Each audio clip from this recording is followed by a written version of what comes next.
Creating a successful business has never been so simple. Welcome to the Journey of Entrepreneurship podcast. Your hosts, Richard Phipps and Ross Lerorio, will provide valuable insights that will help you turn your ideas into reality.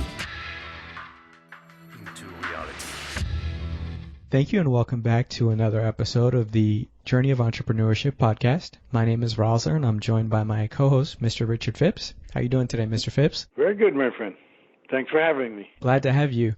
As always, you always impart a wealth of knowledge to the listeners and help steer them to the right way to run their business. Today, we've had a few discussions regarding profits and creating profits for your business, but today I really wanted to discuss how to reinvest those funds to help your business grow and to continue to grow. Well, first off, we have to be sure to ensure that we have a profitable business. But once we're able to do that, by being lean and mean in operations and good with the margins, certain ways to keep your business growing.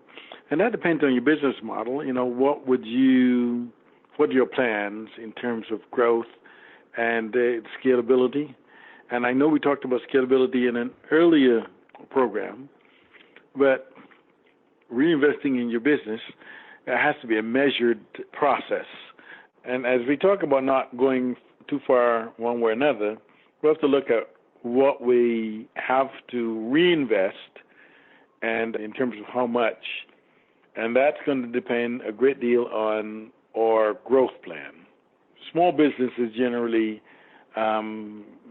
sort of don't operate with a plan, although that's an essential part of the process. So a small business owner will do something that's very detrimental to small businesses. You know, the cash comes in, they take it out as necessary. They're not tracking what comes in. Money comes out the cash register or the bank account, and there's no real accountability because they think, okay, it's my business, I can do that. And theoretically, when you do that, it's very difficult to measure, you know, if you don't track where the money is spending and how you're spending it, how you can reinvest in your business. So one of the most detrimental things to do is to just, you know, at will, remove money from your business and without knowing how that's affecting your business. The other thing that I'll share up front is oftentimes if you don't know what your business is doing financially, you can't use it as a resource to increase revenue from the bank or lending institutions. If you don't have an idea of what your net revenue is, you really don't have an idea of what your business value is. Because at the end of the day, you know, that's what determines, in part, the value of your business. And then how much you can reinvest in your business is certainly based on that. So if you're not measuring things, it's very difficult to determine what adequate investment in your business is, and therefore it's challenging to sort of determine your growth and growth strategies and therefore reinvestment strategies. I would say, though, that for those that do track, because if you want to track it, you have to measure it. I mean, if you want to improve it, you have to track it, which, you know, requires measurement of whatever tools you're using to measure your productivity. If you don't measure it, it's difficult to improve it. So I'm coming back to the thought of measurement, and reinvesting in your business is determining at what point in time you can expand or grow the business and what it requires to do that in terms of dollar values. So a person can determine, okay, I'm going to reinvest 10% of my net revenues in my business in order to grow the business, but then you have to have a growth plan to determine, okay, what's the highest and best use of that 10% in terms of expanding your business. It could be increasing your customer base. It could be equipment for increased productivity. It could be a number of things, but you have to figure out where you're going to get the best bang for your investment dollar in your business if you put it there, because you always want to maximize the impact of a dollar you put into your business. And that can be done certainly in many ways. It could also be personnel. Now, that's one of your greatest weights on the business, the personnel, labor costs. These are all things that you have to weigh, and, you're going to probably get more out of equipment for increased productivity, but that may come with additional labor costs. So all of these things have to be considered in how, where, when do I expand my business, whether it's a salon, a liquor store, a real estate office, and who the audience or target market is going to be and how will they respond. All that has to be factored. Now, I was doing some work with another firm recently in terms of business expansion, and it's amazing when the businesses look at expansion, they look at everything, population, income, other competition in the area, the amount of those businesses, similar businesses in the area, the cost of labor in the marketplace. There's so many factors that come into the process. Sometimes it's mind-boggling to think of, all the things that are considered in terms of business expansion. And small businesses generally don't have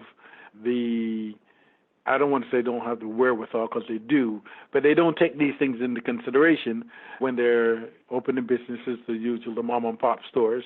But other small businesses with the back end and support and resources are able to do the analysis, market analysis, necessary to determine if reinvesting in the business for expansion is a good thing at that particular moment in time, and what the likely return on your investment will be, because you have to be able to determine or project what that's going to be to determine if the investment is going to be worthwhile.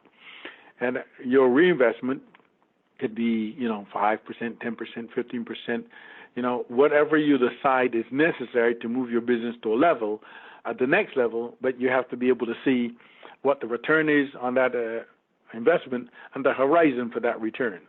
If you can get the return back in 3 to 5 years, if you can get back it in 5 to 10 years, depends on the type of business and the market and the margins that you're working with. So there's a great deal to consider in terms of determining when and how you should expand a business, depending on what the business is currently doing.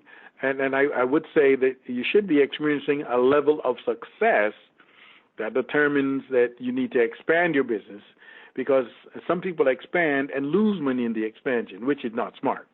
You don't want to expand a business just because you feel that way. The market should dictate that you need to expand, not a whim or an idea. You want a bigger building or a bigger office or bigger practice, because larger is not always better. So. But you were going to share a thought, Ross, and I don't want to sort of run over your thought, so back to you. Well, it was something that you said multiple times in different ways that I feel this needs to be emphasized again.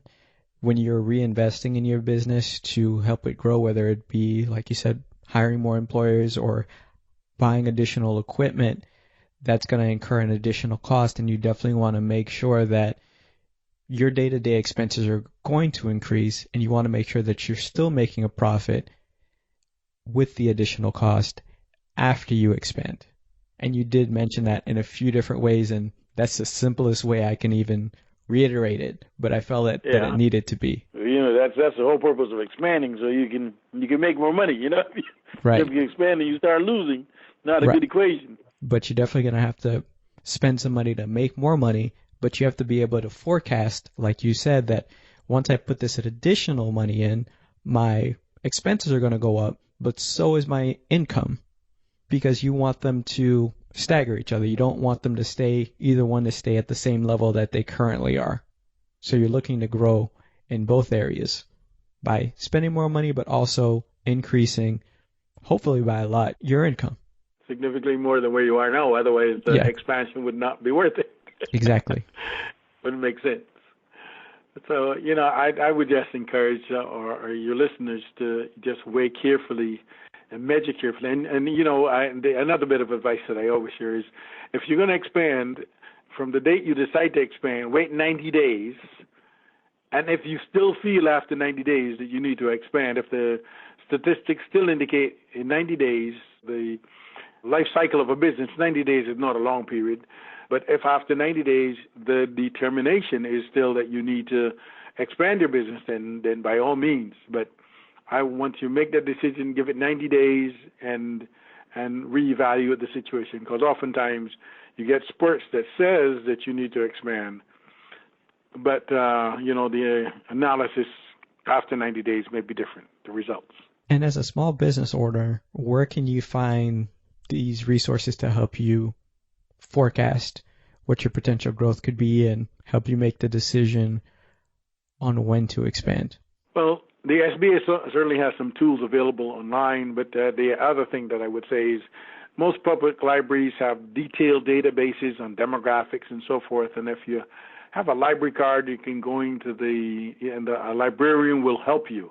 So as a small business owner, you don't have to go spend thousands of dollars for market research. You can certainly get your librarian to point you in the right direction in the database, and you can look at all sorts of markets data, population, ages, income, ethnicity. If you're going to open up a Caribbean food restaurant, you certainly want to be in an area that appeals to Caribbean residents, or a Spanish restaurant. You have to be in an area where people can appreciate. So these things become very important, and being able to do your market research and find the pockets and the numbers. How many people need to be in the area? I was working with a major storage company recently, doing some consulting with them, and they would not buy a storage facility unless it was at least had 50,000 square feet, and people in the immediate area made more than $50,000 annually, and a number of other things that might not matter to other people, but for them, they had to have a certain number of people within a 3-mile radius of the property. And so the same types of research, I would say, that's done for major companies must also be done for small businesses, because they have to know who their market is and what income is needed to support their products. What type of product pricing are you putting out? Who is your target market is one of the biggest things that businesses have to determine in order to look at profits and over time. And it's definitely falls back on what we've been harping at since the first episode: research, knowing who your target market is, knowing how to market your business to them, knowing if your business is going to be successful in that area. And that's why you create a business plan. So when you get 2, 3 years, 4 years, 5 years down the line, it makes that forecasting a bit easier because you've done that initial framework for it. And it makes a lot of sense, especially if you expect to be in business. Most businesses, or most people go into business to make a profit, or they keep the business for 3, 4, 5 years, maybe 10 years. Nowadays, they sell it a lot quicker. As long as it becomes profitable, they sell it nowadays. But generally, a person with a good business plan has a way in and a way out. You don't go in business to be in there indefinitely. You go in there to create a profitable business, generally speaking, and at some point in time, sell it and retire. You don't want to work till you're 99 or 100. So you must have an exit strategy, and that exit strategy would sort of dictate a lot of times what you do along the business path in terms of growth as well. And investment, how you reinvest dollars in your business. So, and I want to say, this happened today in one of the consulting situations. They had a small business. The client owned several properties, and but they use their properties to sort of drain all the monies that they make. So they, in spite of owning $1 million or better in assets, the income at the end of the year was less than $1,000 a month. So if you only have $12,000 at the end of the year, you can't convince the bank that you can make $3,000 or $4,000 payment on your business or on anything. So it's difficult to get financing or funding if you don't manage your accounting properly. And we did talk about this earlier, but I just mentioned it because it's still in line with determining when and how to expand your business and how to use your dollars wisely. So you have to be in a position to use those dollars wisely in your business, and it must always reflect in your bottom line so that you can, if you're something that you're going to be looking to finance in the future, that the bank knows that they have a way, or whoever the lender is, whether it's, generally the bank have a way of getting repaid. Whether angel investors or, individuals or family, they have to see a way. They may have attorneys or accountants that's going to sort of tell them, is this a good situation or not? And you got to be able to demonstrate ability to repay as well as with any other credit. Exactly. People forget that businesses have a credit, and you need to be very careful about that because it's the reputation of your business, just like your personal credit. There are certain things that you can't do if your personal credit is not good, just like there's certain levels you'll never reach if your business or credibility is not good. So I think that's a good bit of information to chew on and give some thought in terms of whether you should expand and what time you should expand and how you should look at reinvesting in your business. What would it be the end game or goal, the objective, and how it's going to impact your business long term because you expect to be profitable as long as you're in business. Definitely. I feel that was a great starting point for our listeners to, get their palate wet and to start thinking about these things before they get to that point. You don't want to be 5 or 6 years into it and, have no idea where your money is going. So it's definitely a great starting point and a lot of tips to research for them. And we're always available to answer any additional questions they may have. They can definitely email me directly at rosler@thinkingoutloudinc.com or leave us a voicemail message at 561-463-2691. And thank you so much for joining me today, Mr. Phipps. It's always a pleasure, and I look forward to our next podcast. Same here. You have a great evening, and we'll talk soon. Thank you. Bye-bye. Bye. Thank you for joining us on the Journey of Entrepreneurship podcast. To stay in contact with your hosts and to access more content and resources, go to journeyofentrepreneurship.com. Together, we will make this journey the best ever.